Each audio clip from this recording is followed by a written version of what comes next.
Hello po sa inyong lahat. Kamusta po kayo dyan? Bago po ang lahat, gusto po sana namin magpasalamat sa lahat ng mga kababayan natin na tumulong.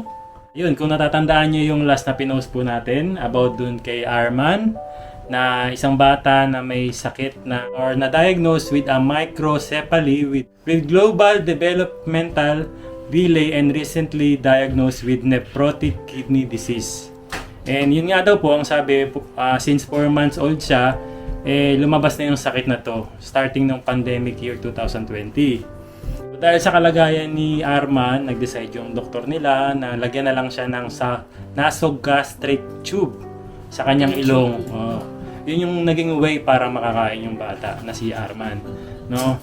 Tapos, simula daw noon, lagi na siyang nagkakaroon ng pneumonia.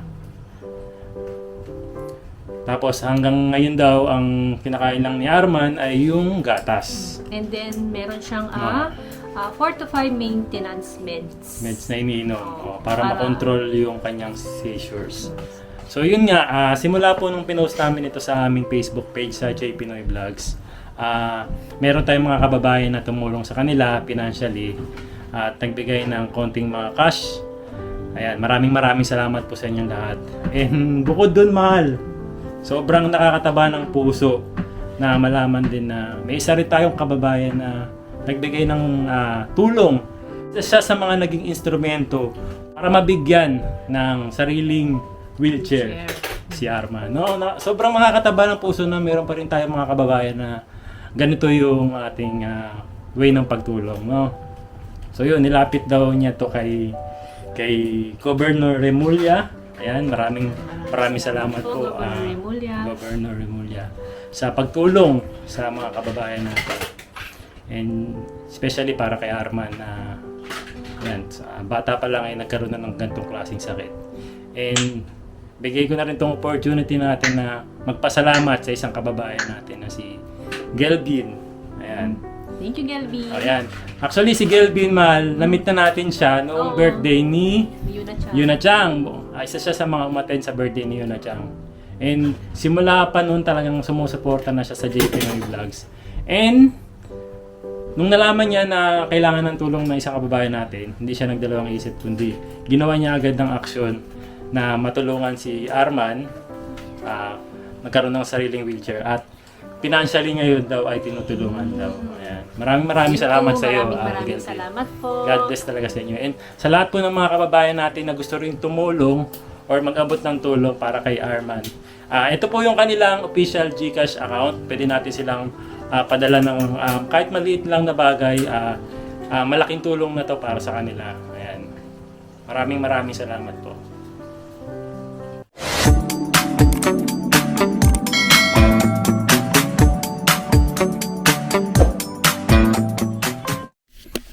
Magandang araw po sa inyong lahat. Di bali Saturday po ngayon and kakatapos lang po ng trabaho ko. Naka-uniform pa po ako.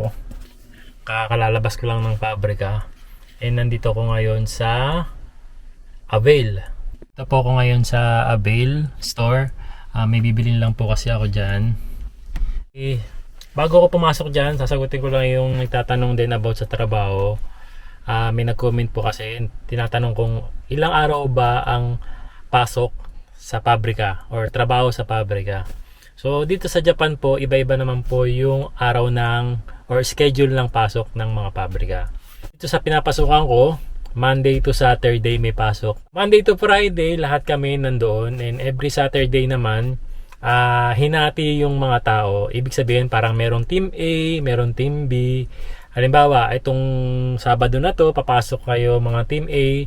Next Saturday, Team B naman ang papasok. So, alternate po yung araw ng pasok namin sa every Saturday.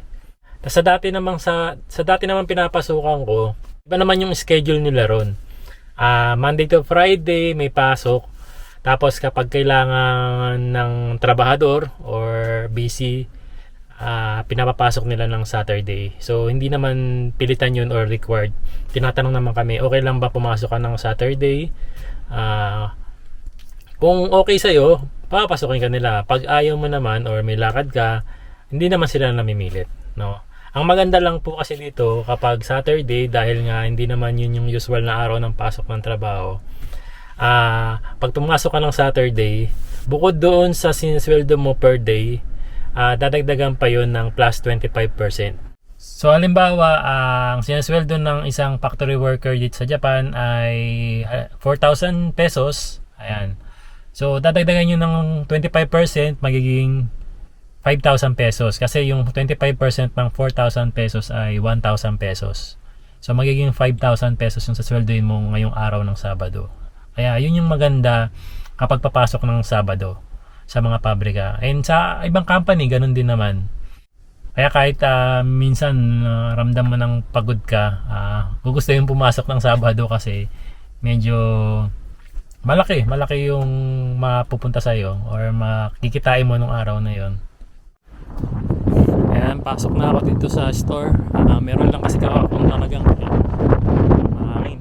Meron kasi akong gustong bilhin dito na kailangan natin. So yun nga po, kasi nga dahil nga malamig na ang panahon dito sa Japan, isa sa mga kailangan talaga namin dito yung heat tech na tinatawag, na nilalagay sa loob ng damit or sinusuot sa ilalim ng mga damit para hindi masyadong makaramdam ng lamig. And ayan, katulad yan, suot ko ngayon yung isang heat tech, long sleeve siya, inangat ko lang, tapos pinatong ko yung t-shirt ko kaya hindi ako masyadong nilalamig. Naka-sale sila ngayon, no? Price down daw. Price down. Mga long sleeve na panglamig. Magkano ang presyo niyan? Dati siyang 3,000 yen, 2,500 na lang. Medyo mahal pa rin, Ano yung 300 yen na yun? Baka ito lang. Ito mga tsinelas. Dating 1,650. 330 na lang. Ito yung mga heat tech nila. Merong puti. Meron ding mga black. Pero usually ginagamit ko kasi black. Hanap ako ng mayroong parang turtleneck style. Ayan. Saka round neck na style. So ang presyo po niyan ay 900 yen. So nasa 300 pesos. Ayan. Kuha kong tig-isa. Isang round neck saka isang turtleneck. Ayan, ganito yung style niya, Tapos yung round neck naman ganito. Yan, nandito na po akong sasakyan. And yung heat tech lang talaga yung binili ko rito. Ayun. So after 3 days, nandito na naman ako sa laundry shop. So ganito na naman karami po yung aking ipapadryer. 4 na basket na naman. And 2-3 araw lang to. Ganito karami na naman yung damit namin na kailangan patuyuin. Dahil nga ayaw tumigil ng ulan dito. And kung hindi man umuulan, masyadong makulimlim. Hindi lumalabas si araw. So isa to sa mga problema kapag winter season naman. Although masarap sa pakiramdam kasi malamig na yung panahon, kaya lang mahirap magpatuyo ng damit po. Bukod doon dumodoble yung gastos. Kailangan magpa-laundry, magpa-dryer, and kapag nasa loob naman ng bahay, kailangan nakabukas ang heater lalo na kapag gabi. So tumataas yung bill na kuryente. So yun yung problema ng mga kapag winter season. Lang ko na muna ito. Hanggang 12 lang kasi yung shop na to.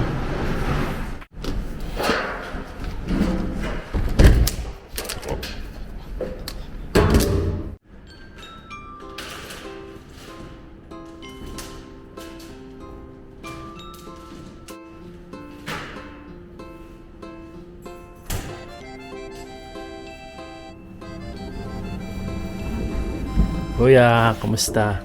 Opo. Kumain ka na? Opo. Anong ulam natin? Sinigang po. Dami ka nakain. Opo. Ano ba ginagawa mo? NHK. NHK? Opo. Anong meron dyan? Parang educational yan Opo.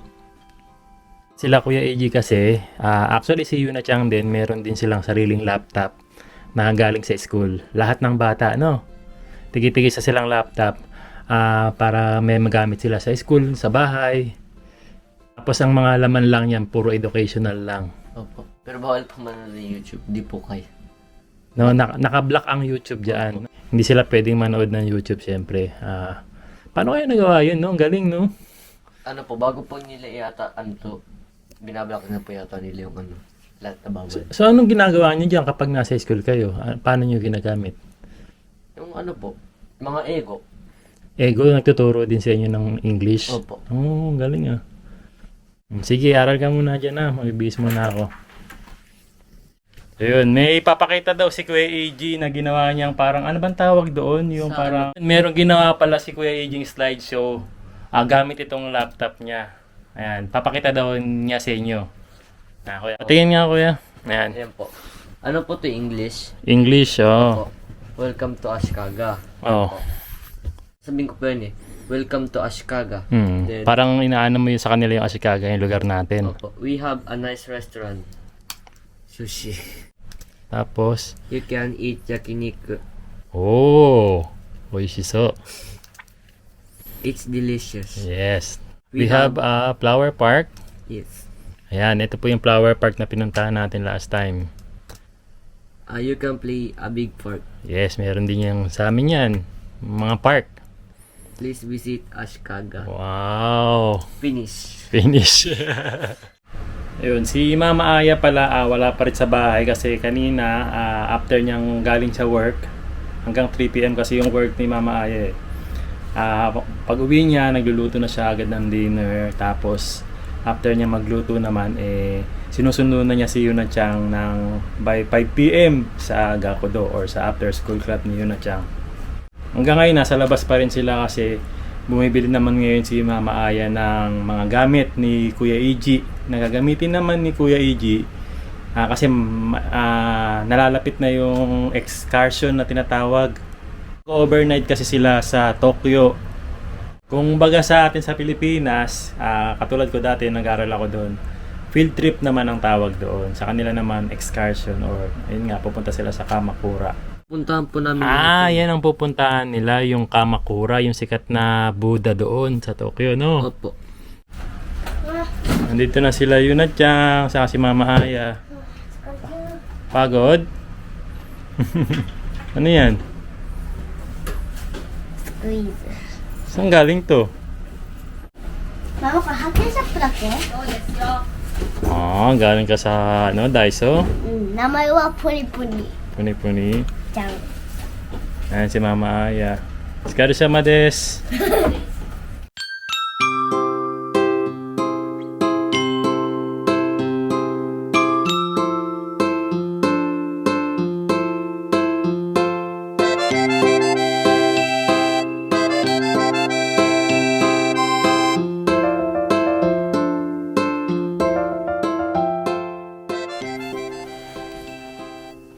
Ayan guys, dinner time.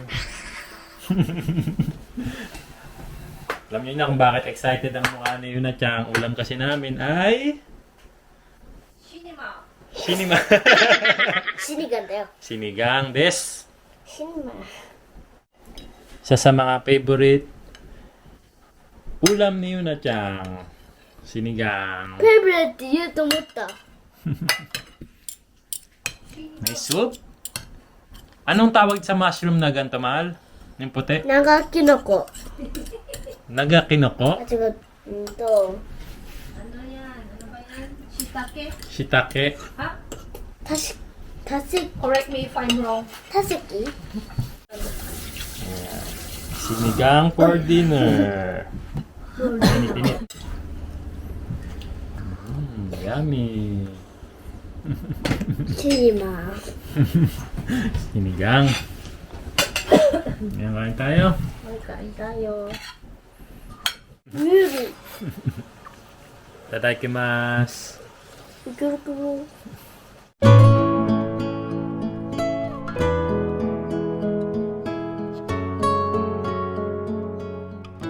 Ayan nga, last time may nagtatanong. Napanood kasi nila yung video ni Yuna Chang nung nag-photoshoot siya sa studio. ng Shih Gosang. Dahil nga 7 years old na si Yuna Chang. May nagtatanong, ano daw ba itsura ng kimono rin ba tawag doon? Sa lalaki? Oo. Ay, hindi ako sure. Pero, Piru.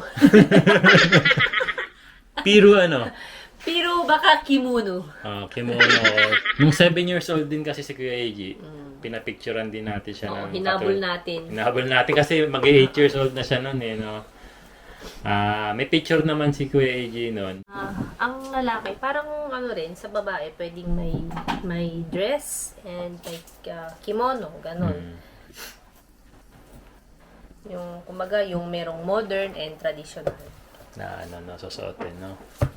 Ayan. Yan. Kay Kuya Eiji, ito yung sinuot niya nung nagpa-picture siya, no? Ayan, Samurai X. Naka-samurai style siya dyan, no? Tapos ito naman, ano yan? Ito yung ano niya, what you call that? Parang suits niya, no? Yan yung napili ni Kuya Formal. Eiji. Parang formal attire niya. Ano naman siya dito? Para siyang time travel. Dahil may attache case ba, ganun.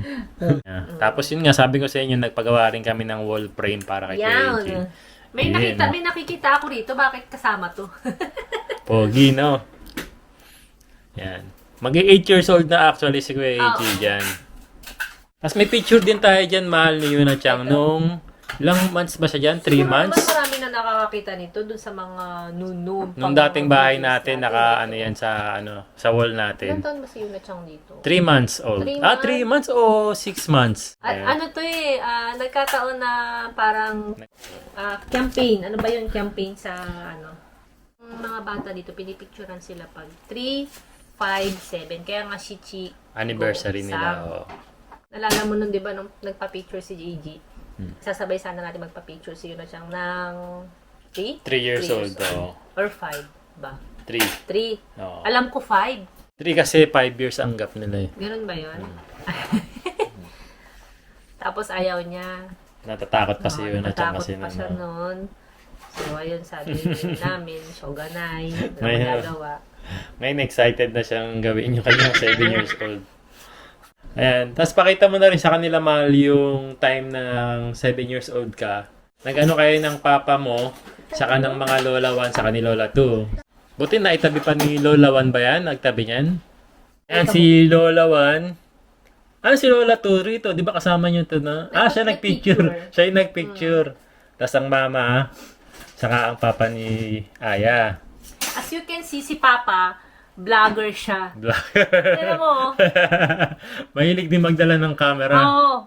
Ang camera pa noong unang panahon. Yung malaki, no? Yung malaki. Lagi din yan akong binablog. Siguro kung uso na noon ng YouTube. YouTuber ang papa mo. Oo. Siyempre, may edad na eh. Pero dati talaga, simula nung baby pa ako, lagi ako, may mga VHS pa nga akong tawagin, di ba? Yun ang uso kasi nun, no? Yung VHS. Hanggang sa sumunod, naging CD. Napanood ko yun. Kaya lang, ewan ko, nawala na yata yung mga yun.